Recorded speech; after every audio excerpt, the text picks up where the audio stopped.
আসসালামু আলাইকুম গাইস, আশা করি সবাই ভালো আছেন। তো আমরা আমার আগের ভিডিওতে হয়তো বা দেখছেন যে এই জায়গায় কিন্তু অনেক পানি ছিল, তো শুকায় গেছে, পুরোটাই ছিল বালুর মাঠ।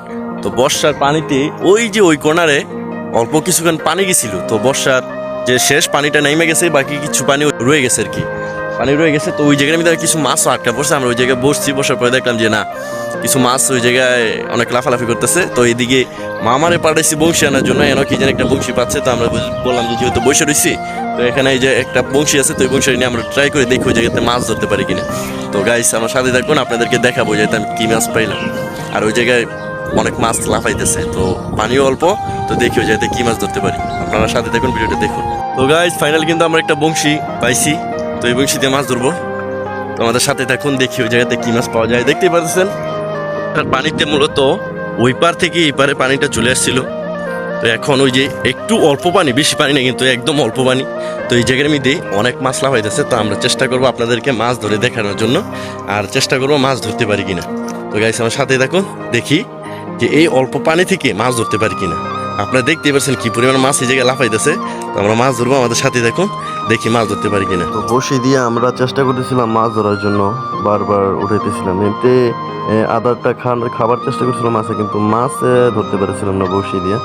তারপরে মামাকে একসময় আমি বিরক্ত হয়ে বললাম যে মামা চলো, বংশী দিয়ে আর ধরবো না, বাসা থেকে জাল নিয়ে আসবো।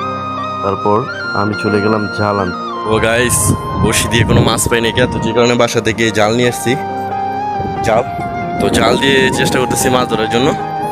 তো চিন্তা করলাম বংশীতে যতক্ষণ মাছ ধরবো ওই অল্পটুকু পানির মধ্যে এতক্ষণে মাছ ধরে ফেলবো। তো গাইস আমার সাথে থাকবেন, দেখি কি মাছ পাওয়া যায়। তো এই দেখতেই পাচ্ছেন আমি তো জালটা ফেলে দিছি। খেওটা মারার সময় মামাকে বলছিলাম ভিডিও করতে, মামা ফোনটা অফ করে দিয়েছিল। তো জালটা ফিক্সি ব্যাগের পরে আপনারা দেখবেন এখন আস্তে আস্তে তুলবো যে কি পরিমাণ মাছ পাইলাম আর কি মাছ ভাই ছিল এই অল্প অল্প একটু পানির মধ্যে। তো মামা কিন্তু ক্যামেরাটা ধরে আমার ভিডিও করতেছে, আর আমি কিন্তু জালটা টানতেছিলাম। তো মাছ পেয়েছি অনেকগুলা। তো আপনারা দেখতেই পাচ্ছেন এই মাছগুলো মূলত ছিল কই মাছের ছোট ছোট বাচ্চা। তো কথায় আছে যে বেশি পানির মাছ কোম্পানি নিতে গেলে টাপুর টুপুর একটু বেশি করে, আমাদের গ্রামবাসী যেটা বলে। তো ওইটাই, তো দেখতে পাচ্ছেন। তো মাছগুলো কিন্তু আমরা অনেক বেশি, প্রায় 75-80 পিসের মতো আপনার কই মাছের বাচ্চা। তো গাইস আমরা কিন্তু অনেকগুলো মাছ পাইছি। তো মাছগুলো মূলত হলো কই মাছ আর পুঁটি মাছ ছিল এই জায়গার মধ্যে। তো এই দেখতে পাচ্ছেন আমাদের বয়ম, হইতেছে আমাদের বয়ম। আর এটার মধ্যে মূলত সব মাছ আমি আপনাদেরকে দেখাই যে কতগুলো মাছ এই জায়গায় দেখছেন, সব হইলো কই মাছ। আচ্ছা আমি কয়েকটা উঠে দেখাই, মূলত সবগুলো হইতেছে কই মাছ। আর আমি বাসায় গিয়ে মূলত আপনাদেরকে দেখাবো যে কতগুলা কইয়ের পোনা পাইছি, অনেকগুলা এই জায়গায় আমার হাতে আপনারা দেখতে পাচ্ছেন। মূলত অনেকগুলো কইয়ের পোনা, সবগুলো হলো কই। তো এই হলো অবস্থা। আমরা যেতে গোসল করে নিলাম, আমাদের পাঙ্কু সাপ আনাস।